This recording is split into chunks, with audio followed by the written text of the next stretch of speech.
Kia ora, hello and welcome to my March 2017 layout update video. Plenty packed in today, so be sure to give a comment or a like, and please subscribe. For this section, I intend on weathering up this TA tanker wagon. It's SO Silver. What I'll be using for it is some basic acrylic paint, just black, and obviously very fine paintbrush and very fine, and a palette obviously, to make some very runny acrylic paint for smears down from where the inlets are, down the side. First pass on the first wagon, and it's not a bad start. Still looks quite clean on the rest of it, so I'll have to obviously tone that down. Maybe, maybe not, who knows. I'll find some more reference photos. Yeah, focus. And yeah, I'll wait for this to dry, I think, and do another pass. And I'll do some more. So, this is a while later. And yeah, not bad. Possibly want to do another one just to give it a slightly different look. I mean, up close it looks a little bit less neat, but as part of a rake I think it'll look good.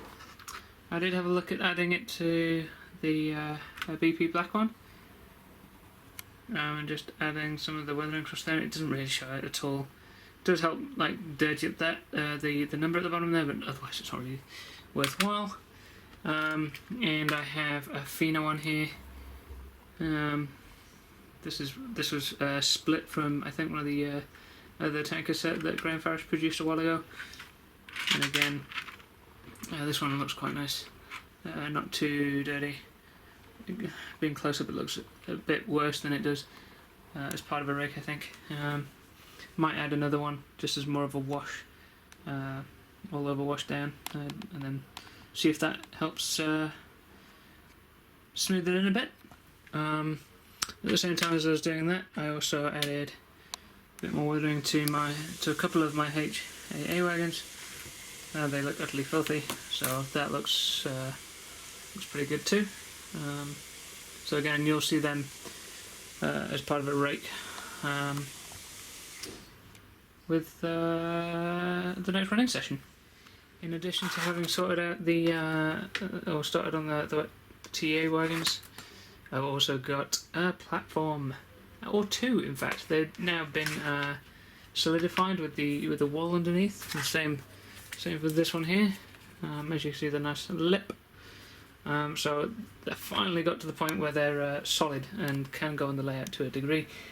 I will continue working on those as time allows. So now I've gotten another layer on TAs. They're looking pretty good. While I had the black paint out, I put some really watered weathering on the tunnel portal, and on my girder, and on the fascia underneath the platform throw, which you can't really tell. Again on the other one as well, and on the bottom of the roadway down from the upper section. So that's all underway. I'm also waiting for my capping stones to dry to glue onto my walls, and then I can start putting stuff in place and working out how I actually want my platform to look, how I want my stationery to look, and how it all fits together a bit better. You'll have a running session at the end of this video with some of these pieces in place, hopefully. Haven't quite planned that out yet, but yeah, that should be coming your way soon. In addition to the weathering there, actually I've just realised I also added some to the actual bottom of the wall there. Again, you can't really see it too clearly, but I do think, like to my eyes, it does kind of set it off a little bit. It just gives it a little bit more depth. It's not just a plain brick wall now, it's actually got a bit of dirt to the bottom of it, it's got a bit of weathering on it. And once the printed stuff is great, and kudos to Scale Scenes on the printed out look, the printed look. I just wanted something, just a little bit different on top of it. So we'll see how that all turns out at the end. I also got another one of these for various bits and bobs. I want to have just a pure scenic stripper track, just for displaying wagons on and stuff. I've also got a little project with one of the storage boxes to do, so I'll start maybe on that as well this coming week, and all sorts of bits and bobs, like I've got to start playing with static rest. I've got to put some ballast down on the track. I've got all sorts of bits and bobs. Not much in the way of rolling stock coming anytime soon, so you won't see any updates there, but I've got plenty to show you through, and I'll be showing off my randomisemytrains.com. Cool, so this is as far as I think I'll take the oil staining. It's pretty dramatic, I think, by comparison, so there will later on be some more plain weathering. But if I compare it to a factory weathered oil tanker, it doesn't look too bad. I mean, the factory one you can see is done with like an airbrush, so you get a much stronger dithering at the sides, or fading into the normal paintwork. Whereas mine are a bit more clear, that the bits of black running down the sides, which I think actually works out alright. So yeah, I'm pretty happy with how the oil tankers have turned out, and moving on. Another thing that I've managed to sort out this period, if you will, is a truck cam. Now, I've seen a lot of good truck cam footage from double O gauge modelers, such as Graham Fulton at Lakeside, or Susanna, I'm not going to pronounce her last name, over at Behringer.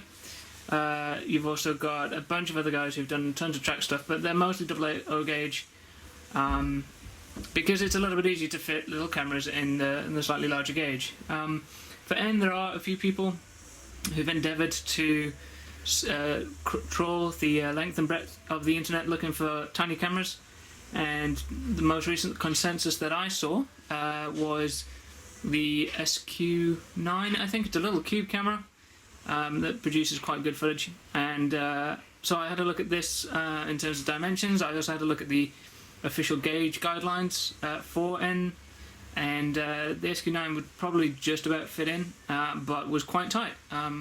I figured I could probably do a little bit better, because part of the problem with these cameras, like the SQ9, the SQ8, the GoPro, etc., they're all in their own casing, which of course makes the whole thing a bit bigger. The fancy buttons, the nice little screen, they're not entirely necessary for railway modelling.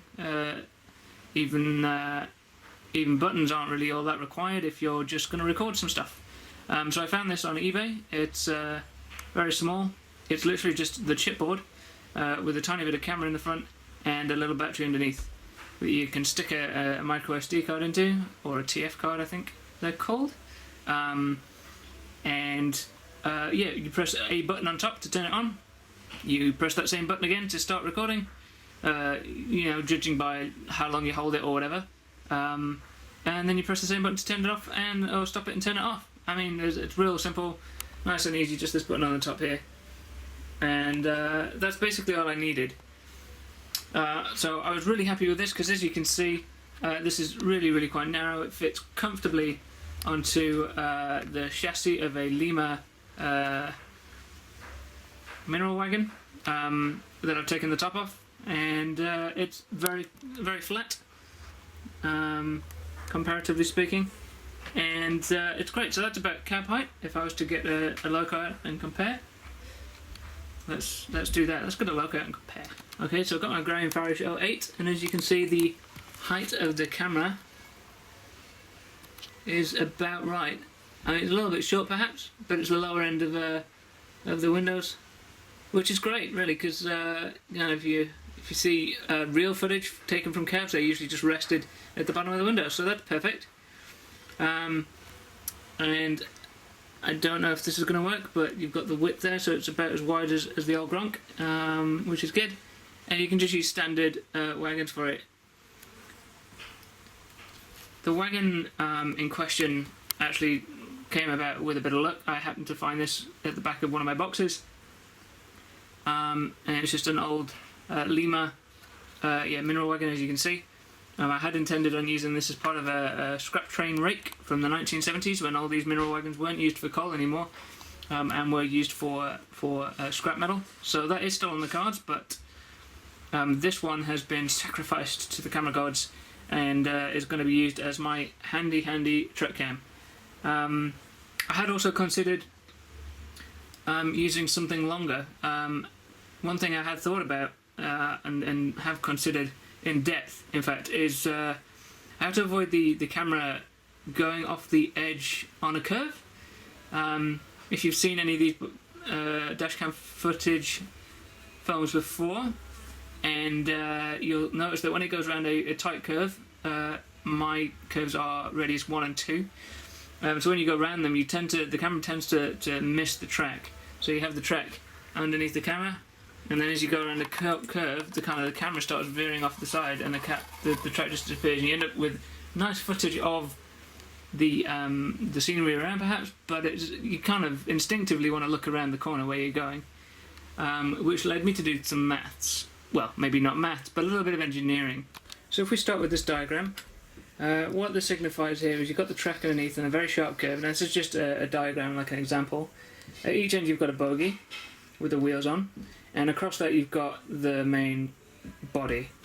So if you look at this coach, for example, you've got the bogies would go around the corner, and the body then between the two bogie pins. If you look at the direction that they are facing relevant to the track, you will see the following. So the arrows indicate the direction of the track with T, the direction that the bogie is facing with B, and the direction the entire wagon body is facing with the W. And as you can see, the way that the direction I would like the camera to look is obviously down the track, and with a short wheelbase of the bogie there, or in my case the mineral wagon, you get the angle B. But if you were to use the coach, for example, you don't end up with W, and that's obviously far too far away from the angle of the track. This isn't a problem, as many of you are aware of, because plenty of successful footage there and good footage there from truck cams that go around corners. You just don't see the track beneath you so much. I figured I could solve this though, and how I think I can do that I will describe in the next diagram. So if we envisage this little circle in the middle here is the bogie pin. If this were a piece of plastic or some kind of thing that swiveled, even the bogie itself swivels on this pin, and then the camera angle you would see at the bottom. That's all well and good, and that's what the short wheelbase one is good for. If you have short enough, then it'll hug the angle close enough. However, I think I can accentuate the angle of the track relative to the bogie by using a wagon. So I'll describe that now. So if we have the square representing the entirety of the wagon, and then you have the biggest diagonal line being the bogie line, which I described before, the direction that the bogie is facing in. If I then provided another pivot point above the main bogie pivot, which is this higher up dot, connected the two bars between them in this kind of manner with a hinge, with this bit here being some kind of elbow type hinge, you can see that the line between the second pivot and the hinge is steeper or greater than the initial bogie angle, which would theoretically mean that the camera, if it was able to face that direction, would have a better view of the track ahead. In the reverse, again, if you look at this way, you'll see that the shorter arm at the top there is facing better to the alignment of the track than the bogie line is. Obviously this is diagrammatic kind of thing, it's not actual practice, so the angles and the lengths and stuff aren't really that correct. But in order to accentuate my idea, perhaps, I'm using these rather short, small diagrams. And of course when the bogie is straight, the top arm would be straight as well. So what we have then is a theoretical way to get the angle of the lens to point closer to T than B, and certainly better than W in this diagram. So in this example, let me just redraw this diagram with the camera attached. So you can see here how I intend the arm to kind of swivel and move the camera to a greater degree than the bogey would be facing. However, the technology behind this, I'm not entirely sure how I'd create this. Because firstly you need some kind of wagon to base the two pivots on, and you'd need a hinge at the top, and you'd need some way of attaching the camera lens to the shorter arm. In order to make that work, you've also got problems with the shorter arm. The hinge would need to slide along it, because when the two arms are pointing straight down, the distance between the little pivot or the top pivot and the elbow would be shorter than when it's at its extremest length on either side. So that there's plenty of problems with trying to implement something that would work like this. And for now, certainly, my tiny little mineral wagon will do the trick. It's actually quite a good height, and it's not going to be a bad view.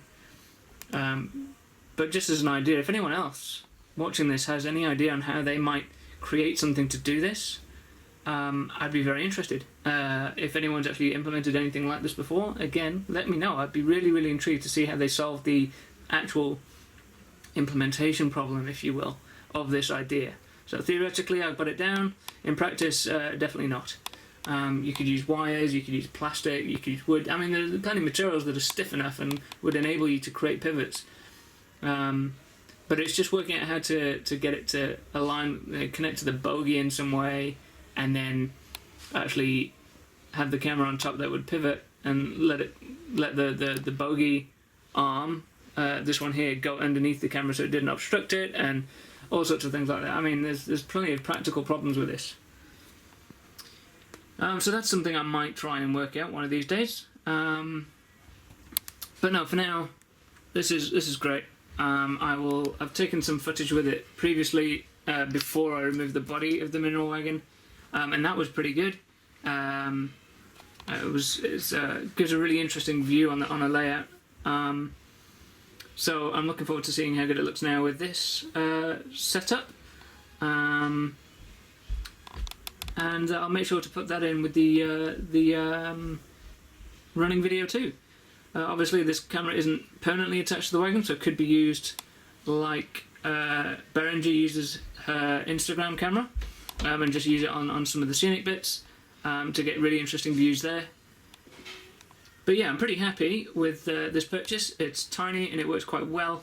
I'll be keeping my eye out for better cameras, because it's not like high definition widescreen, which would be ideal. But yeah, I'll be keeping an eye out for that. Otherwise, that's about it for the dashcam update. So briefly back to my PGA wagons. I've been doing a bit of painting using some generic acrylic paints, a bit of grey because I'm going to be doing some mineral wagons turned scrap wagons, so that's the start there. They're a bit dark perhaps, but there'll be plenty of rust on them, so you might not notice that so badly. But I did discover quite handily that the grey does turn into weathering of this quite nicely. So if you compare the two of them side by side,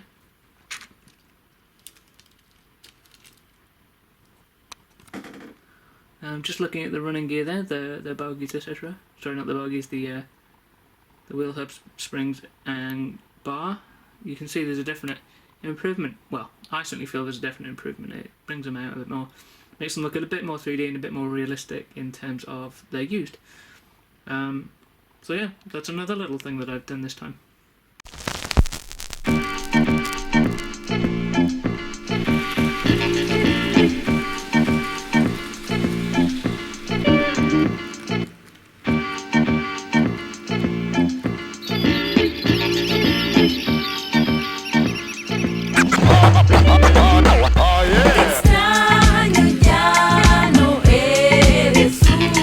Extraño, incluso ahora existe.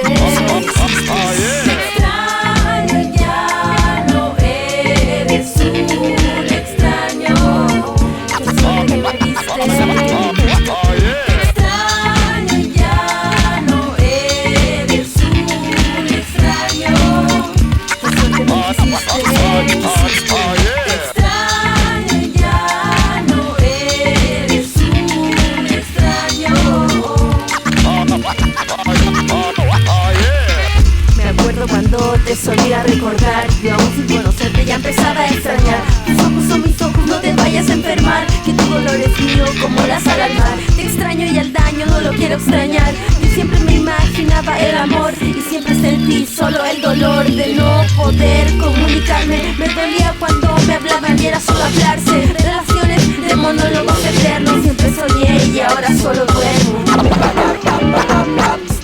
Extraño, ya no eres un extraño.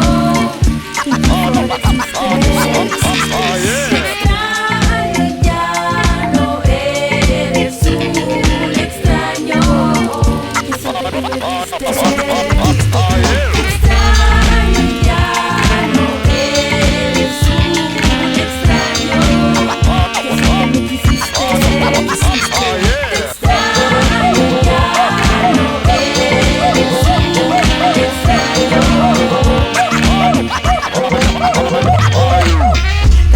Viviste mis sueños y ahora tú eres único dueño. Tantas veces me sentí tan desolada y junto a ti me siento admirada. Qué bueno es decir sin hablar nada, qué bueno es compartir una jornada helada.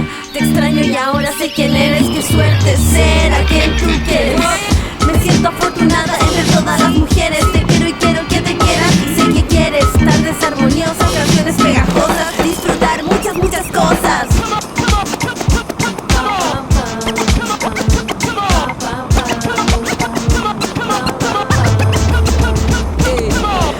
Primera vez que te vi, llamaste mi atención. Diferente a las demás, vestida en forma particular. Simple, tranquila, la vida pierde que vacila. Pero contigo la cosa fue distinta. Fue como el que la sigue, la consigue. De pronto a tu casa yo me vine, sin siquiera antes invitarte al cine.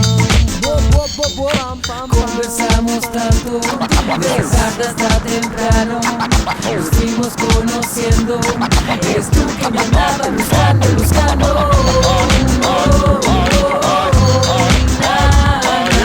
Y fue así como te conocí. Y cuando estaba sin ti, comencé a extrañarte, comencé a extrañarte, comencé a extrañarte.